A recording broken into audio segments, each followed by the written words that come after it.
Software ఉద్యోగాలు వదిలేసి government ఉద్యోగాల వైపు చూస్తూ ఉన్నారా? ఈ టాపిక్ గురించి ఇప్పుడు ఈ వీడియోలో మాట్లాడుకుందాము. మనం చూస్తూ ఉన్నాము. సో ఒక పక్క టీసీఎస్ కానీ, టీసీఎస్ అంటే గవర్నమెంట్ జాబ్ లాంటి ఉద్యోగం అనే ఒక నానుడు ఉండేది. సో అది అబద్ధం. So they are just doing business అని చెప్పి చాలా క్లియర్ గా అందరికి కూడా అర్థమైంది. At the end of the day so TCS కూడా అందరి కంపెనీల లాగా ఒకటి, సో అది కూడా ఒక బిజినెస్ చేస్తూ ఉంది. అవసరం లేకపోతే ఉద్యోగాలు తీసేస్తుంది. జనరల్ గా ఇంతమందిని తీసేయడం నాకు తెలిసినంత వరకు మేబీ ఇదే ఫస్ట్ టైం ఏమో. సో ఇంతకుముందు ఎప్పుడు సాధ్యమైనంత వరకు మేము ఉద్యోగాలు తీయము, సిచ్యువేషన్ ఎలా ఉన్నా కానీ మేము కంటిన్యూ చేస్తాము, ఇలాంటి స్టేట్మెంట్లు పాస్ అయ్యేవి. సో దాన్ని బట్టి మిగతా వాళ్ళు కొంచెం ఉద్యోగం తీసేయడానికి అంటే మేబీ డెఫినెట్లీ టీసీఎస్ని ఫాలో అవుతూ పెద్ద కంపెనీలో తీసేస్తాను అంటున్నారు. మరి మంచి కంపెనీలో, మీకు మంచి కంపెనీ చెడ్డ కంపెనీ ఉందిలేండి.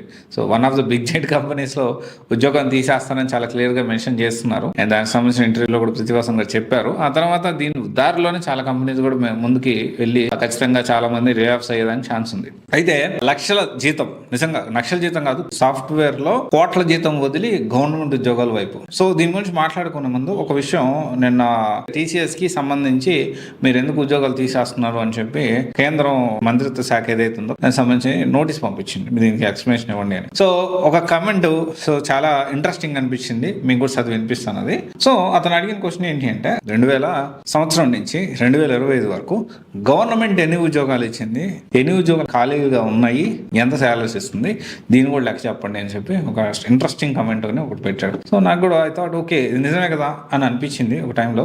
అంటే దానికి సంబంధించిన అంటే గవర్నమెంట్ ఉద్యోగాలు కూడా అంత ఎక్కువ ఉన్నాయా అంటే క్వశ్చన్ మార్క్.